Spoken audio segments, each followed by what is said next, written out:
Hello, my friends. I hope you're well. In this video, we're going through two reports that have been released by Indeed and LinkedIn so far for quarter one on 2025.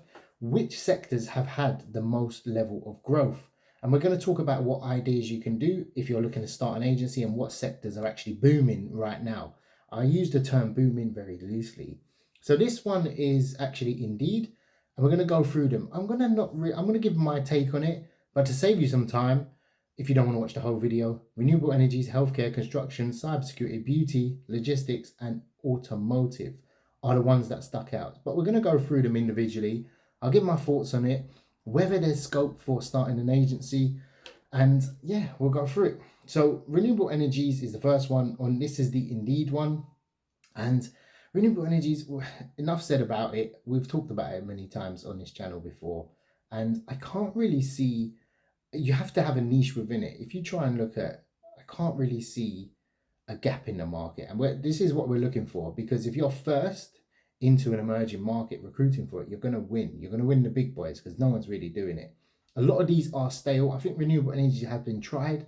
I've only seen people do very small agencies within it. I think you have to have an engineering agency and then offer that as a service. There's not a huge demand in the UK because the skill shortage isn't there. And if you go into it, sure, you can pick up clients, but are you going to find the candidates? And that's the important part. What you don't want to do is go into it and then you're like, oh, I've got loads of clients. And then you just realize there's a reason I have a lot of clients. Anyway, travel and tourism. So the UK, believe it or not, 2025 had a 4% increase in travel and tourism. Now, I can't think off the top of my head, and I haven't really had a look, I'll be honest with you. Is there anywhere where travel and tourism I could see a massive demand? I did recruit for some travel and tourism years ago, but what I would look at within that is hospitality. I think that's the one that really sticks out. And I'm going to give you a really good one that isn't on this list as well after. It's to do with luxury, so you can just research that. Construction, and I've said about construction, it's always growing, there's always a demand. But the rate of growth is 3% in terms of jobs posted and growth in the sector. I think construction could be a good one right now. In all honesty, I think the funding hasn't stopped for it, but finding the people, yeah, it's going to be difficult. Blue collar is what I'd look at within that, and they're difficult to find. But if you got people, you can find people. Cybersecurity is the other one. Now, I people know my thoughts on IT, cybersecurity. I'm not a fan of it. There was 2,700 new jobs created according to this report, and this year so far, so which is a 13% increase. I think there is a demand, but there's no one to fill the demand. So I think you're just flogging a dead horse. You're going into it like that. I think you have to offer that as a side offering rather than, oh, we're just a cybersecurity agency, unless you can attract top talent. But they usually get snapped up before they leave university or they get imported in on visas. So it's not really, they're not floating about. There's no one out of work that's good within cybersecurity. So I always keep it out of the back of my mind. When you're in a sector that's hard and you see someone unemployed, that means they're bad. That's how I see it. Yeah, because they're paying really well. Beauty, I know nothing about, as you can tell. So I'm not going to go into that, but it does list skincare, wellness products, cosmetics.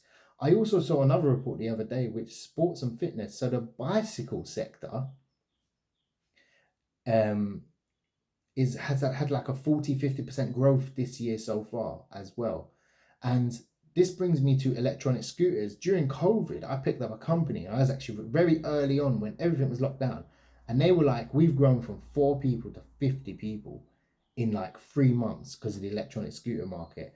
And they couldn't hire enough people like off me. I think they wanted to hit like 200 to 300 people. Then something happened with the regulations around that. Anyway, logistics.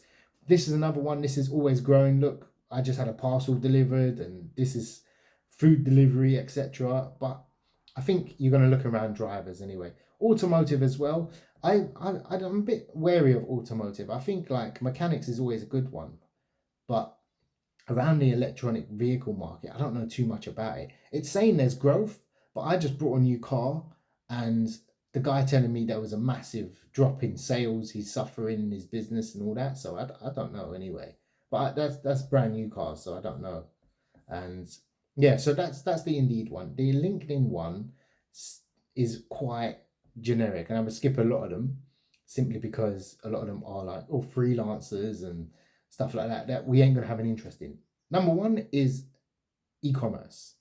Now I wouldn't look at e-commerce as okay. I think people tend to start e-commerce businesses, but you're gonna fulfill mainly not on the technical side, not on the IT side, but you're going to be looking at warehouse workers, drivers, operatives, that type of thing around it. You're not really going to look at anything other than that. Yeah. So drivers, warehouse team leaders, that kind of thing is where you're going to have your demand. Yeah. And everything around it. Healthcare is always going to be there. I don't know why this wasn't on the other list as well. And weirdly, one of the jobs that was posted was medical writer. So I don't know what, I've never come across a job with medical writing. So I'm going to do a search afterwards and see. But a lot of it is down to, excuse me, the generic sort of healthcare assistant, care assistant. They've had a massive boom. And it makes sense. It's an aging population. So another one on this list makes it is, I'm not doing the duplicates, but for this one, construction came up as well. So construction workers is going to be the one. Laborers, I think that's where it is at the moment as well. Now finance came up, but it wasn't traditional finance. So when people say I recruit in finance and I'm going to just target accountants, I'm going to go for payroll assistants, that's a very small sector. And in the UK, the finance sector is massive, like huge. So you want to look at more investment banking, that type of thing. You want to look at trading, what do they call equity traders and stuff like that. That's what you want to really look at. Treasurers, trust advisors, that's what you want to look at within that. A really subset, specialist niche within finance. And believe me, you do way better in that. So if you are going to go down the finance route, maybe look at that. And this is another one. So I don't know what this is actually. It says specialist medical professionals, which I guess is qualified people, doctors, nurses, look, that kind of thing. But what you kind of look at within that is like pharmacists. You want to look at care nurses, doctors, scientists is another one. I've had a few roles that came in for like medical science. I'm recruiting currently for a company that do home tests, and they were saying to me their growth has been really, really high.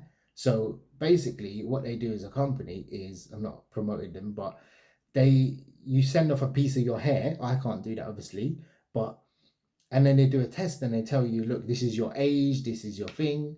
And a lot of these companies, data is the key point. They don't care about if they're making a loss on that. They're building a database of all these people. And yeah, that's probably what they're doing. Anyway, this is interesting. Professional coaches has one. So people are recruiting and offering consultancy.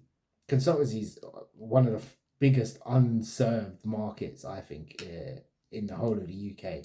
So this brings to like finance management and basically a business advisors, that type of thing. So if you go into a company, if I've got a massive company and I'm like, I want to pay this consultant, 60 grand. I don't think they charge 60 grand, what we're talking about. I want to charge them 12 grand, 15 grand, and they're going to come in for a month and they're going to make my business more profitable. And that's pretty much what they do. And they're going to say, fire this guy or change this process, upgrade this. And they're going to save me 200 grand. So it's worth the ROI to spend on it.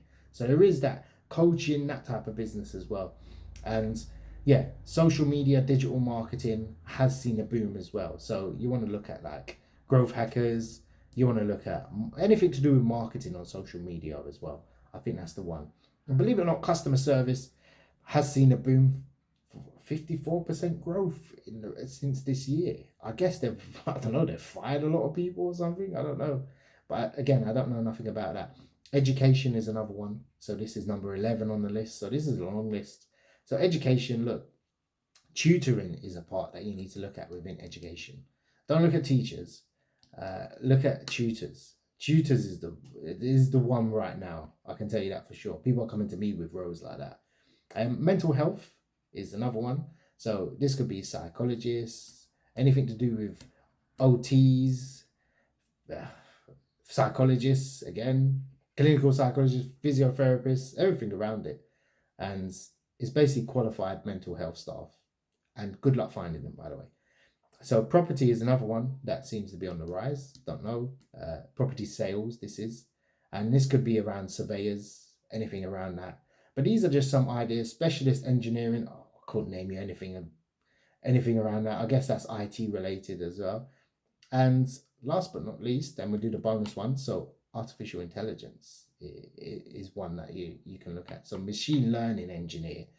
Yeah, good luck finding those type of people. So although there's job postings, doesn't mean necessarily there's a good sector out there. So I hope I've given you some food for thought. But the one that I saw, the brand, so I saw this report as well, and luxury is probably a recession-proof sector. And I'm going to do a separate video on this completely, because when everyone's poor, so what's happening in the market now is everyone's poor and they're not spending, so the companies aren't making as much, so they're not hiring. Yeah, this is Rachel Reeves' job when she's used to that. So what's happened is the rich have still got money. When I say rich, anyone earning above $500,000 a year is what I consider rich. $1 million a year, or they've got considerable amounts of wealth. And what they've got is they're still spending, and they're spending at record rates. So it's not the case of their markets are unaffected by recessions or the market dipping or consumer sort of sentiment. Nothing changes. So anything around the luxury market, from what I see, still has a boom in it.